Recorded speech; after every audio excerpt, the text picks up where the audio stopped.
Buenas tardes. En primer lugar, gracias Manuel por la presentación, gracias a ustedes por estar aquí. Los laboratorios farmacéuticos, que son los responsables de la comercialización en Argentina de esta molécula, y fundamentalmente voy a explicarles algunas cosas. Nuestro grupo en Madrid somos un grupo que tenemos bastante experiencia con naltrexona, entonces voy a comentarles seguramente cosas que ustedes ya sabrán, que tienen que ver con los mecanismos de acción de la naltrexona, por qué es útil realmente la naltrexona en el tratamiento del alcoholismo, unas pinceladas sobre los diferentes metaanálisis que ha habido comparando la naltrexona con otros tratamientos, y luego también nuestro grupo, qué ha aportado nuestro grupo a la investigación internacional sobre el tratamiento del alcoholismo. Bien, esto es algo que los que nos dedicamos a adicciones lo conocemos bien. Hay un circuito que tiene que ver con el área tegmental ventral, el núcleo accumbens y las proyecciones a la corteza. Esto es lo que ocurre cuando tomamos una sustancia como el alcohol. Tomamos alcohol y se produce una liberación de dopamina en el núcleo accumbens, se forma una memoria como que el alcohol nos ha ayudado, nos ha relajado, nos ha producido una sensación de euforia. Cuando un sujeto ya está condicionado al alcohol, cuando un sujeto tiene dependencia por el alcohol y acude a un lugar donde habitualmente bebe, las señales ambientales a través de la corteza prefrontal también estimulan el núcleo accumbens y se libera también dopamina, y hace que el sujeto primero sea atrapado por estas señales. Hay un sesgo atencional que atrapa su mirada y el sujeto desarrolla una conducta de búsqueda de la sustancia. Sabemos que determinados estados psicopatológicos, como la ansiedad, como la depresión, a través de sus relaciones con la amígdala, favorecen la aparición de ese deseo de consumir, de ese anhelo de consumir, de ese craving, como aparece en la literatura anglosajona. Y también, cuando no funciona bien nuestra corteza orbitaria, cuando no funciona bien nuestra capacidad inhibitoria, pues el tener problemas de impulsividad también es un factor que contribuye a esa conducta de búsqueda de la sustancia. Sea como fuese, sabemos que los opioides endógenos tienen un importante papel, no solamente en el refuerzo de la sustancia, no solamente en la conducta adictiva, sino también cumplen un importante papel en la ansiedad y en la tristeza. Estas son todas las dianas terapéuticas que se pueden utilizar, que se están utilizando en el tratamiento del alcoholismo. Ustedes habrán visto cómo hay estudios donde han intentado evaluar la eficacia de antagonistas dopaminérgicos en el tratamiento del alcoholismo. Ustedes habrán visto cómo hay fármacos que modulan la actividad glutamatérgica y que también se emplean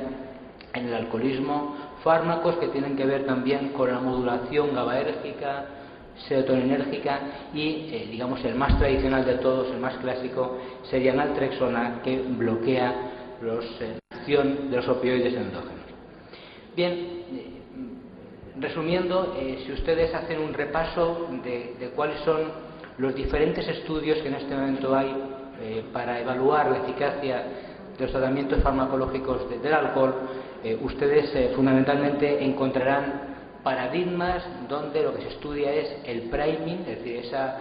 sensación que nos cuentan los pacientes que cuando toman una copa tienen la sensación de pérdida de control, la necesidad de seguir bebiendo y no dejan de beber hasta que ya están bastante bebidos. Eso tiene que ver con el priming, que es una palabra inglesa, la traducción al castellano sería como cebamiento, como otros paradigmas tienen que ver con la importancia que tienen los estímulos condicionados a la hora de poner en marcha la conducta de búsqueda, todo lo que tiene que ver con el sesgo atencional, como les decía, esa capacidad que tienen los estímulos para atraer nuestra mirada y para dirigir nuestra conducta. Otra serie de estudios que intentan mejorar la respuesta de los pacientes con problemas de alcohol, actuando sobre los estados emocionales o sobre el estrés, y en los últimos 10 años también fármacos que actúan a través de mejorar la impulsividad. Bien, ¿qué ocurre cuando tomamos una copa de alcohol? ¿Qué ocurre cuando bebemos alcohol? Pues el efecto agudo del alcohol, lo que produce fundamentalmente el alcohol es una sustancia inhibidora, es un sedante, entonces estimula el GABA, es decir, estimula la capacidad inhibitoria del GABA, disminuye una serie de mecanismos que tienen que ver con la excitabilidad, por tanto hay un predominio de la inhibición y una disminución de la excitabilidad, por lo tanto esto hace que el sujeto se sienta sedado cuando uno bebe, se libera dopamina, serotonina, nos sentimos eufóricos, se disminuye la noradrenalina y fundamentalmente se estimula la liberación de opioides endógenos. Pero ¿qué ocurre cuando el sujeto bebe de manera continuada y de alguna manera su organismo, su sistema nervioso central tiene que adaptarse a ese consumo crónico de alcohol? En una situación de alcoholismo crónico, lo que nos encontramos es con un cerebro donde hay un predominio de la capacidad excitatoria, hay un predominio de la excitabilidad, fundamentalmente dependiente de los canales del calcio y del NMDA, hay una disminución del GABA, por lo tanto es un cerebro donde predomina la excitabilidad, es un cerebro donde hay poca dopamina, por eso ese deseo de consumir, y también es un cerebro donde los opioides endógenos